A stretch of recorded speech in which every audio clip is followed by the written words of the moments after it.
Bueno, 8:47, vamos a aprovechar el tiempo, ya le vamos a regalar aquí un vasito de agua a nuestro invitado.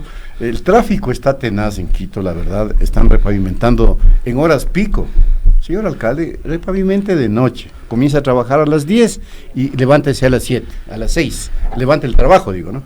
No se levante él. Bueno, está Luis Calero, analista petrolero, para justamente hacer este análisis de cómo está el sector en estos momentos. Las pérdidas, según el gobierno, en el sector petrolero durante las protestas fueron de 136 millones de dólares. Así lo informó el Ministerio de Energía y Recursos No Renovables.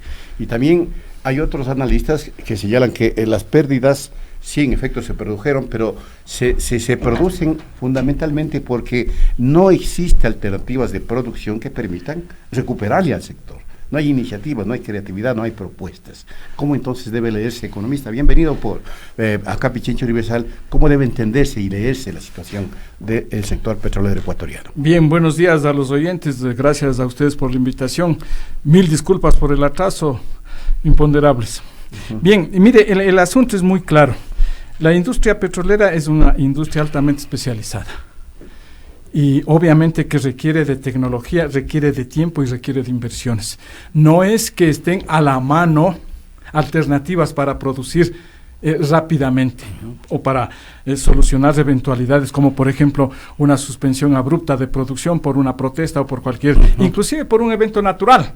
Acordémonos allá por el año 87, me parece, en el gobierno del ingeniero Pérez Cordero se produjo un terremoto, claro, y colapsó el oleoducto.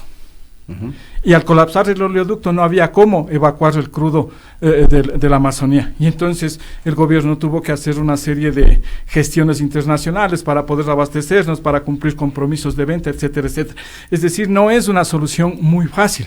Consecuentemente, las decisiones que se adopten, por ejemplo, en este tipo de protestas, tienen que ser repensadas. No solo pensadas, tienen que ser repensadas. Podemos estar discutiendo y haciendo evaluaciones de distinta naturaleza respecto de los efectos económicos de una paralización de esta naturaleza. He venido pensando en un ejemplo que pudiese ser lo suficientemente claro, especialmente para el grueso de la audiencia en los distintos medios. Y yo no sé si es el más adecuado, pero me puse a hacer un símil con un taxista. Un taxista tiene capacidad para transportar a 3 personas. De pronto él está yendo a 80 kilómetros por hora y abruptamente alguien le para el carro. Y ese carro se paró y se dañó. Entonces él, esas 3 personas que transportaba, no tiene más que 3 personas para transportar y ese es su sustento. Al día siguiente, después de una semana, después de 15 días que repara su vehículo y comienza a transportar de nuevo, no puede meter a 6 personas. Las reglas, las normas lo impiden, la capacidad del carro lo impide y entonces él tiene que seguir transportando 3 personas. Y cuando recupera esas eventuales, asumiendo 10 días, 3 personas por día, esos 30 pasajeros, ¿cómo los recupera? Entonces no puede meterlos uno sobre otro. Tendrá que ir a la cola durante la vigencia de su inversión, asumiendo porque es una inversión tener un taxi definitivamente también, y entonces él tendrá que recuperar después de unos cuantos años. Mientras tanto hay un costo financiero. Los días que él dejó de obtener el ingreso por no conducir a esas personas, él tenía que pagar, amortizar su inversión, tenía que pagar al banco, tenía que mantener a su familia, y él debió entonces hacer un crédito.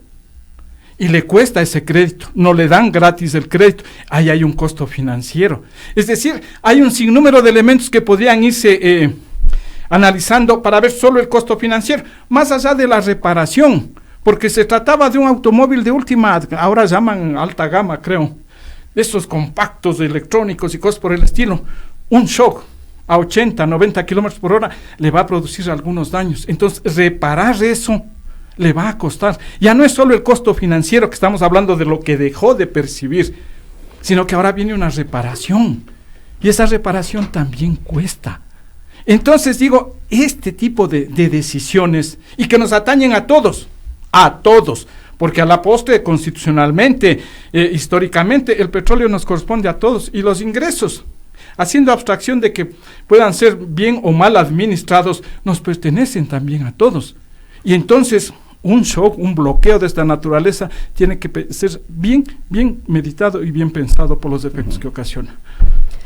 Analista Calero, yo le quiero preguntar en el sentido de que hay analistas que aseguran que desde el gobierno se pretende despojar a Petroamazonas de sus principales campos para entregarlos a las transnacionales, es decir, esta disminución de la producción petrolera es en cierta medida provocada para forzar este cambio. A ver, yo diría que entonces eso debió haber sucedido hace 12 años, porque la década del economista Rafael Correa, desde mi perspectiva, es la década en la que mayor participación tuvo el sector privado en la industria petrolera. Fueron entregados los que se denominaban las joyas de la corona, y hablemos del campo Auca, del campo Shushufindi, del campo Libertador, del lago Agrio. Ha quedado solo Sacha porque estuvo en un convenio con PDVSA, con el gobierno venezolano.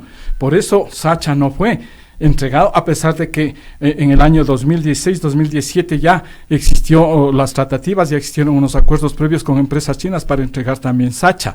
Entonces yo digo, si se tratase de eso, el proceso de desinversión en el sector público viene desde hace algunos años, cuando tenía Ecuador, a través de Petroproducción, la totalidad de la exploración y la explotación. Luego crearon Petroamazonas y le encargaron a Petroamazonas esa gestión.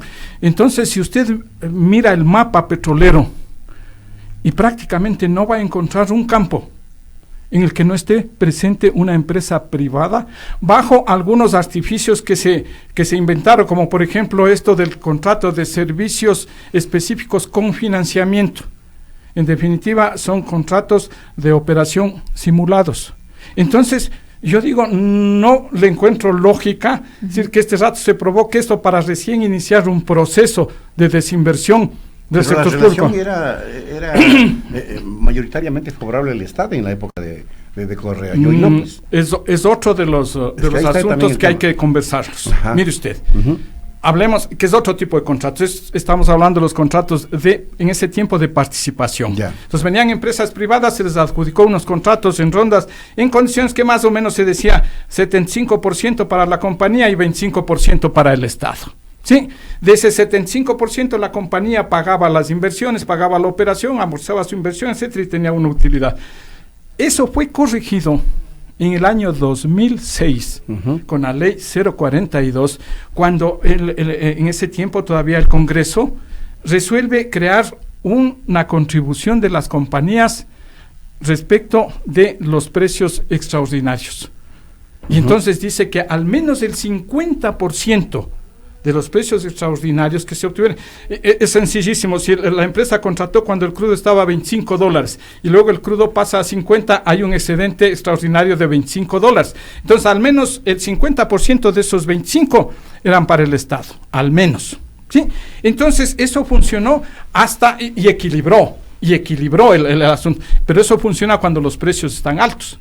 Entonces, el economista Correa vino y dijo, no, que sea al menos el 99%, pero mediante decreto, cuando por ley estuvo al menos el 50%. Entonces las compañías activaron el mecanismo de arbitraje internacional y el asunto era complicado.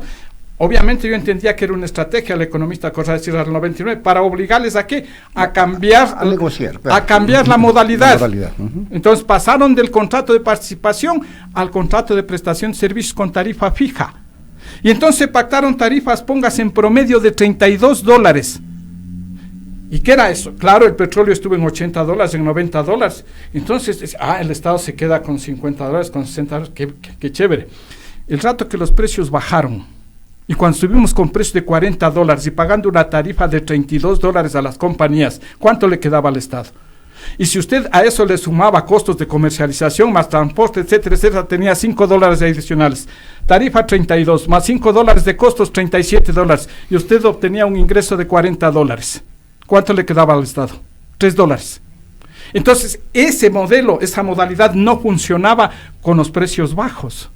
Y entonces, haciendo un análisis del promedio en los años que ha funcionado el mecanismo, nos damos cuenta que más habría obtenido el Estado con el mecanismo anterior, con la corrección del 50%. Porque solo, a veces se dice parcialmente el asunto, es que las compañías tenían el 20, el 25, el 75 y el 80% y nosotros el 20 o el 25%, pero no se dice que luego la ley del 2006 estableció que al menos el 50% de los ingresos extraordinarios eran para el Estado. Vea, en definitiva, yo lo que digo es, no existen por sí misma ni modalidades buenas ni modalidades malas de contratos. Lo que existen son contratos bien o mal negociados en función de los intereses del Estado. Eso es todo. Bueno, lamentablemente el tiempo sí, se nos agotó. Soy el responsable. Soy el irresponsable, perdón. Claro, porque hay denuncias en el sentido de que no se ha actuado creativamente para sostener la producción petrolera. Sí, yo estoy de acuerdo en eso. Evidentemente está provocando una crisis del yo estoy sector. de acuerdo en eso. Yo estoy de acuerdo. Bueno, habrá que conversar, por ejemplo, el destino de esos recursos, la creación de un fondo con estos recursos, y no habríamos estado en el problema de los subsidios, etc. Ojalá tengamos ojalá podamos conversar en una próxima conversar a fondo estos temas, claro que son sí. apasionantes. Gracias. Muchas gracias de todas maneras. Hemos dialogado con Luis Calero, analista petrolero, y con esto estamos culminando Punto Noticias de toda la semana. Así es, Washington. Les agradecemos, amigos, por su gentil sintonía. Vamos a dejarlos en muy buena compañía, la compañía de Pichincha Universal, con el resto de nuestra programación. Que tengan una excelente jornada. En la Oreja Internacional está aquí ya Nancy Lizarazo. Volveremos.